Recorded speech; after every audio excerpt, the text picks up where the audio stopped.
As you can imagine, a lot of very frantic chaos ensues. The police begin releasing the hostages while the medical team see to Captain Momentum. There's really nothing they can do, so they mostly just cover his body and try to prevent the hostages from seeing it. Still, word's gonna get out. One of the police is probably gonna talk. Eventually, they heft him into the back of an ambulance. They'll take him downtown to get a coroner to look at him, and that's more or less it. All you guys can do is go back to headquarters. When you arrive, you change into your plain clothes there in the garage. But then one of the assistants comes out and says, everyone, Michael would like to see you. He's in the upstairs office. Yeah, all right, thanks. Tell him we'll be up. Elvis, you can go home. Home? What? But isn't there something I should do? Unless you can teleport us backwards through time, there's nothing you can do. Well, Paul, I mean... The conversation we're about to have is definitely going to affect him. You could let him sit in through it. Because Michael is going to want to talk about changes to our current structure, and Elvis knows nothing about that. It'd be a waste of time. It's been a traumatic day. Go home, go to sleep, or stay awake thinking about it. Either way, just go home. Is the company going to keep going? Are we going to stay together? Is that the end of the team? Hey, look, it's not the end of the team. We have superhero deaths sometimes, and we have plans for those. I mean, we never planned on Captain Momentum to be one of those casualties, but we've got methods and things. We'll be fine. I just feel like I should be doing something. I'd like to help. I'd like to be doing something. All right, Flux, listen.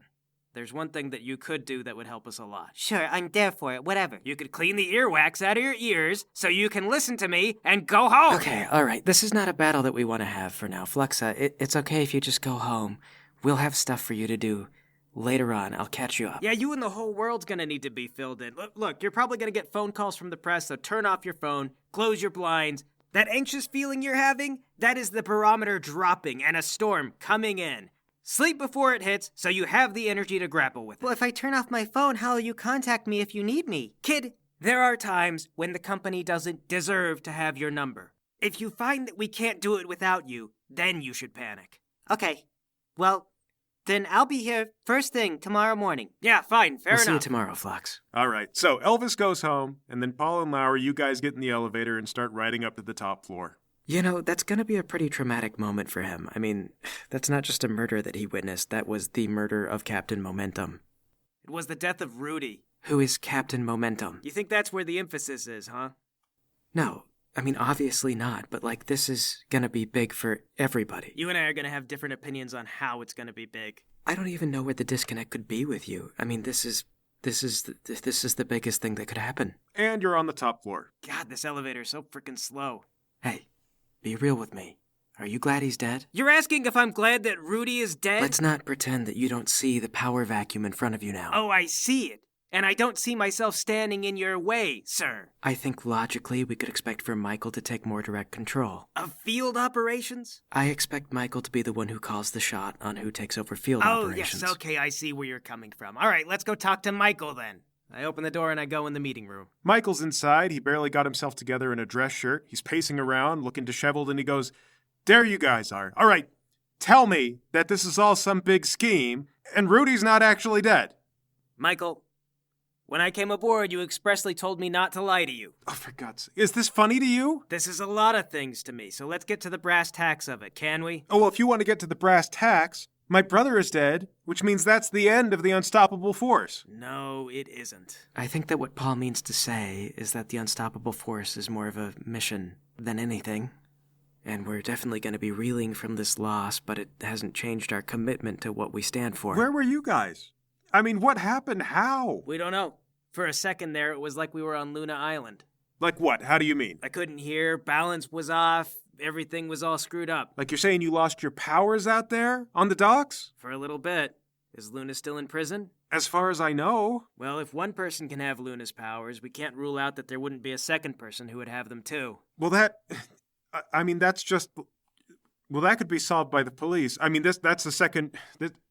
That's a murder, whoever this is involved with, so they're straight to jail. I think if it were a one-to-one situation like Luna, then we would have probably noticed them a lot sooner. This has got to be someone who can turn it on and off. There's a knock at the door, and then one of the receptionists opens it. She says, "Excuse me, sirs, there's someone from the Pentagon here to talk to you." Oh, well, maybe here's our missing link. Go ahead and send him in. A guy in an officer's uniform comes in. He says, "Hello, gentlemen. I'm Lieutenant Ralph August. I know I've probably caught you at one of the worst times, but I've got some important information I'd like to share. The ship where you conducted your last mission was actually a chartered military vessel. That means that it was carrying military equipment, and one of those pieces of equipment happened to be a prototype weapon. That weapon was, as you may be able to surmise, designed to temporarily inhibit superpowers. Oh, there it is. You can make that? We'd like to deny that we can or that we have. Well, cat's out of the bag, man. You don't kill the biggest name superhero in the business and then deny that it happened. No, however, what we could say is that Captain Momentum had a hitherto undisclosed weakness to cobalt, and that Mercury used cobalt-tipped bullets.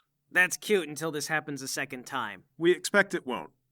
Okay, why? The stolen field prototype came with very limited ammunition, and we're confident that Mercury can't procure more. That's all that I can tell you, but I can say with certainty that this won't be a repeat incident. That is until you finish all your field testing. I couldn't say that for sure. So just to be clear, if we discuss what actually happened, that's, treason? I'm afraid so. Larry, this is why we have lawyers. I don't believe that it's treason if we report that something happened and we all saw it. Well, I suppose I'm getting ahead of myself. It will be treason after you sign a non-disclosure agreement, and in exchange for that, we're willing to donate quite handsomely to a number of your interests. For example, we'd like to provide financial support to the Freeze Frame Villain Rehabilitation Institute. And because you were afflicted by this project, we'd be willing to bring Unstoppable Industries on board to help with testing and research and development in this particular vein. Getting abreast of this developing technology may help Unstoppable Industries plan for it in the future, which would be a considerable advantage over your competitors. He hands you guys a packet and he says, all the details are in there. You can hand it off to your lawyers, let them read it over, figure out the particulars. Well, I guess we'll have our Jewish snake lawyer look at it. Michael cuts in and says, Paul, I know HR has talked to you about this. Just because our lawyer happens to be Jewish and also a snake person does not make it okay to refer to him as our Jew snake lawyer. I don't know why you're trying to stop me. He should be proud of who he is. It is never appropriate to refer to our employees by their race, ethnicity, or animal appearance. All right, we'll send it to our esteemed lawyer, Mr. Snakeman at Snakeman & Associates. Yes, thank you. We'll look it over. We'll rush through it. You know, Snakeman has a sense of humor about it. Well, that is between you and Mr. Snakeman. Ralph says, well, I think that's all that I've come to discuss, so I'll go ahead and get out of your hair. Let us know as soon as you can. And Ralph departs, leaving just the three of you. Well, as the guy who's going to be taking the stand and explaining this to the public, most likely, I'd like to know what we're going to do. Personally, I think we should take the offer.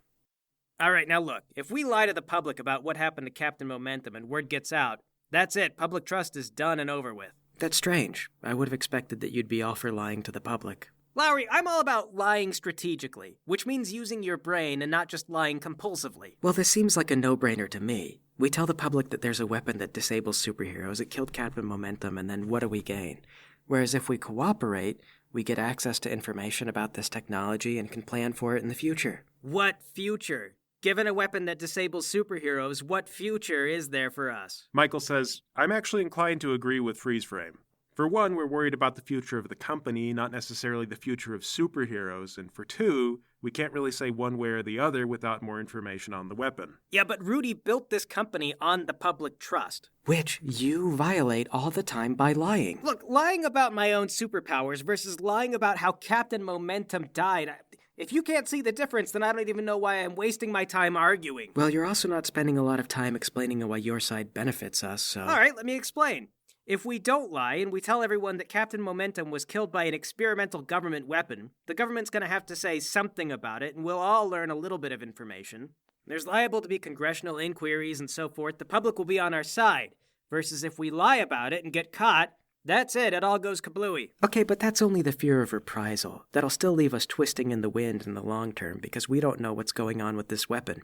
If we agree to cooperate, we'll know what's going on with the weapon. Well, who are we concerned about? I mean, we control, 65% of the superhero industry? Well, what percent of the market would you like to concede in order to give up a clear advantage like this? Oh, well, now we see where we're worried about reprisals. Honestly, just to hell with the markets in general. Michael says, all right, come on, if that's your take, then I have to side with Freeze Frame. I mean, I was leaning towards him in the first place, but to hell with the markets is not a convincing argument, especially for the business guy. All right, fine. We take the government contract, we have our Jewish snake lawyer look at it. Come on, I just told you. Yes, we'll have our company, Snakeman & Associates, look at it. All right, I'll call him up for an emergency meeting. We'll go over the details. I'll let you guys know if there's any changes. But for now, officially, Captain Momentum has been killed by cobalt-tipped bullets. Oh, actually, Michael, you know what? I've got a thing. We could tell them that we didn't know that he had a weakness to cobalt in the first place, and the bullets were just coincidentally cobalt-tipped. Okay, we could go with that. Come on, your thoughts? I don't care. Well, then that sounds good to me. I mean, like, why pad out the lie? Are you trying to convince people we didn't know he could be killed? Well, I mean, we don't want people to be upset that we lied. So if we kind of say, like, well, we don't know. All right, look, if you're trying to spread information and obfuscate what you do and do not know, then you should have more misinformation. Just make sure that nobody can tell what you're trying to say. I mean, I'm not trying to misinform. I just want it to be clear that we're not trying to mislead people. No, I mean, you got to create more information. Like, say, well, we're looking into Cobalt. We think he might have had a weakness, but we're not sure. And then later say, well, we're checking to see if maybe it was a cardiovascular issue. Or then say, oh, I don't know, there might have been a poison involved. Every single press briefing, you create new information, and then that way no one can ever really figure out a lead on anything. They don't know what's going on. Then if the truth ever does come out, it's just another piece of information, and people don't know if it's real or not. They can't see through the chaos. That all sounds like...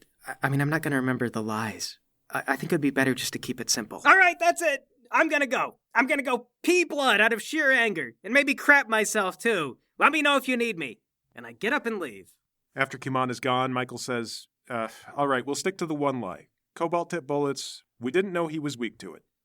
I'm going to be honest, Michael. I'm a little concerned about how this is going to affect the company's stock. We're looking at, like, what? How big of a drop, you think? I mean, we're going to have to go over that with the board, probably tomorrow. I mean, if the company goes under, I'm going to lose my shirt, you know? All right, and then meanwhile, Elvis, you're back at home with your mother. What are you doing? He's dead, Mom. He died on my first day. I didn't know he could die. All right, you tell your mom everything. Oh, there's no confidentiality between me and my mom. Such a good son. And okay, the next day, there is an emergency board meeting, and I assume that, Lowry, you attend that? Absolutely. All right, Paul, where are you? I'm going to hang out on the roof and drink. Not too much, just a little bit. You know what, give me an ego roll. Okay. Well, you don't have superhuman self-control, so you get a little too drunk. Ah, good. All the more reason to not come down and just shout at pigeons. Well, I tell you, these pigeons, they deserve a lot of crap for all the crap they take. Get out of here, you pigeons! I'm grieving! Stop laughing at me! All right, Elvis, what do you do when you get to the office? Well, I go up to the receptionist and I say, excuse me, do you know where anybody wanted me to be? The receptionist goes to her computer and she says, I don't see that anyone specifically requested anything. If you want to go wait in the Hero Lounge, I can send an email and let them know that you're there. Usually, I assume you guys just hang out unless a crime happens. Oh, okay. All right. I go to the lounge, and then I call my mom. Hi, honey. Are you at work? Yeah. Well, did you find out what they're going to do about Captain Momentum? No, I don't know. I'm by myself in the lounge right now. Okay, and Lowry, the board is kind of asking you the same question. Rumors about the death of Momentum had already begun swirling. They saw that he was taken to a hospital, but no one will say where he went. Word is he's dead. While I do regret I have to report the death of Captain Momentum, which hangs heavily on all of our hearts, the brand of Momentum will live on indefinitely. All right, you kind of blow smoke up their butts, corporate style, until everyone is more or less satisfied. Then afterward, Michael sits down with you about the contract. He says, okay, so I've had Snegman look it over, we pulled a bit of an all-nighter, and it looks like we've got it set up about as well in our favor as we can. So once we get this over to the government, then at their own pace, we'll have information on what actually killed my brother, and we'll, work from there. Okay. Do we have any notes or anything for the press when I address the public? I mean, we've talked about our main points, and I trust you to play it by ear. You've always done a good job. Well, okay. I think we've got our path forward, and that's it. Okay, you check your phone. You see you've got a notice from the front desk that Flux is here. Okay, looks like I gotta go rally the troops. All right, you head down to the Hero Lounge, and there's Elvis by himself, talking to his mom on the phone. Yeah, I don't know. It seems like a lot to take in all. Oh, hold on. My boss is here. I gotta go, Mom. I gotta go. I love you. Okay, bye-bye. Hey, sorry to keep you waiting. Where's Kimon? Oh, I don't know. Maybe he hasn't come in yet? I've been by myself. No, oh my god. Okay, I go to the phone and I call our security. Hello? Hey, have you seen Kimon anywhere? Or somebody who looks like Kimon? Yes, sir. He's up on the roof. Okay, thank God. Well, what's the matter? Are you afraid that he wasn't going to come in? I'm afraid I don't know what he's gonna do. Look, we had a fight last night. How about you want to go up and bring him down here? Me? Yeah. Sometimes in this job, you just have to talk a villain down. And that is literally what I'm sending you to do right now. So just Tell him that we're having a team meeting? Basically, yeah, if you can just get him to the lounge. We had a little bit of an argument last night, and his ego's probably bruised, so I don't want to deal with it. He'll probably be more amicable towards you. Oh, okay. So I go to the elevator, I ride up to the top floor, then go to the roof. Well, there you find Paul, a bottle of whiskey in hand. He kept each and every one of you dumb pigeons safe. Day in, day out, he watched the city, and do you ever thank him? No! I'd take off one of my flip-flops and throw it at one of the pigeons. All right, so Kimon takes off one of his flip-flops, and with a whoop crack, the sandal flies from his hand at impossible speeds, collides with the pigeon, causing it to explode into feathers. Now I don't have a sandal. Excuse me, Mr. Kimon? What? Oh, it's you. I thought I told you, don't call me Paul. My name is Kimon. Don't call me Kimon. My name is Paul. There is no Kimon. I'm sorry, sir. It's not Mr. real. Paul, Freeze Frame asked me to come get you. You know what there is no what of is Lowry. Freeze Frame is all there is. Sir, you seem very drunk. I'm not that drunk. I only had a shot or two. How much is a shot? How much is most of a bottle in shots? Well, for most people, that's kind of a lot, sir. Well, you know what's for most people is grieving. A day of grieving. Would take a day off of work and not going to work. Are you not working today? Why are you in today? We should shut down the company today. It should be the national holiday. I do kind of agree with that, sir. I feel like, a day would be appropriate. No, you don't even know. You know what? Captain Momentum can't die. It's impossible. Rudy's dead. Well, sir, if you want to take a sick day, I could let Freeze Frame know. No, it's fine. I got up at like 4 a.m. I've been drinking for, I don't know. It'll wear off in a couple of hours. Still, though, I don't think I would hold it against you if you didn't want to come in. I don't want to come in. Well, then you shouldn't have come in. But it's fine. You see me kill that pigeon? They have perfect kinesthetic sense. And perfect, I can see. My vision is great. My ears, everything. I can't be stopped. So even while drunk, you don't feel dizzy? Nope. I feel drunk, but, shove me. I won't fall down. But, it must impair your ability to make decisions, though, right? Yep. You got me there. Right. So it might still be okay if you just, call in sick. Even drunk, I'm still at least 100 times smarter than Lowry's ever gonna be. You're just standing there looking at me. What, do you disagree? I don't know how to weigh in on that in a diplomatic way. I don't know. Mind. Forget it. All right, let's go down. Well, we don't have to. Just take a sabbatical. No. It's okay. Freeze Frame wants me to be there. We're gonna go. I'm going down to the lounge. Come on. Okay, all right. Okay, Lowry, so Elvis comes back and Paul stumbles in. All right, I'm here. Nobody panic. Oh my god, are you drunk? No. You obviously are. Oh, here he is, the master of deceptions, the lord of information. Oh my god, Paul, today is a day, more than any other, that we need to project strength as a team, and you were wasted. Larry, did you know that Rudy couldn't get drunk? Once or twice I tried to have a drink with him, and you know what?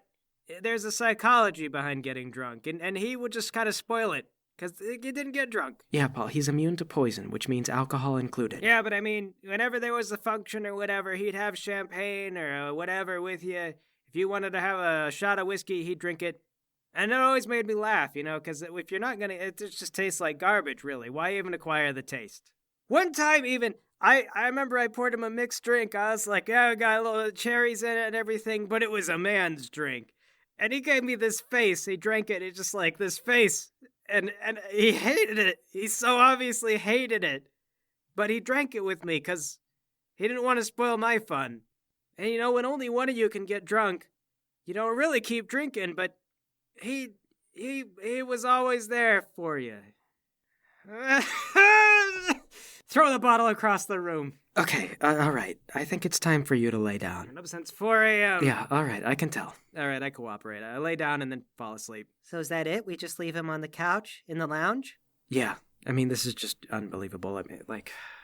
This is not how I wanted to approach the public. We're going to have to wait for him to sober up. Well, I kind of get it, though.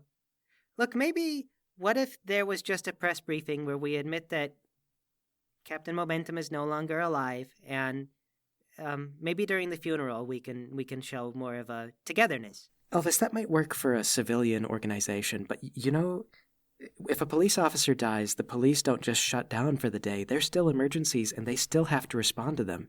They've got to put on a brave face and go out there. And the same is true for us. If something comes up, We've got to go out there and show them that we're still able to tackle it. Okay. I mean, I don't want to seem callous, but this is the practical truth of the job. The city depends on us. People are looking for us to save their lives. You're right. You are 100 absolutely % correct, sir. I'm sorry. No, that's okay. You don't have to be sorry.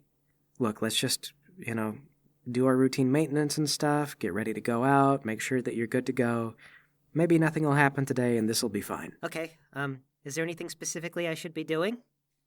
At the moment, no. Things are kind of up in the air. Hold on, let me get on the phone. I'm going to call Michael.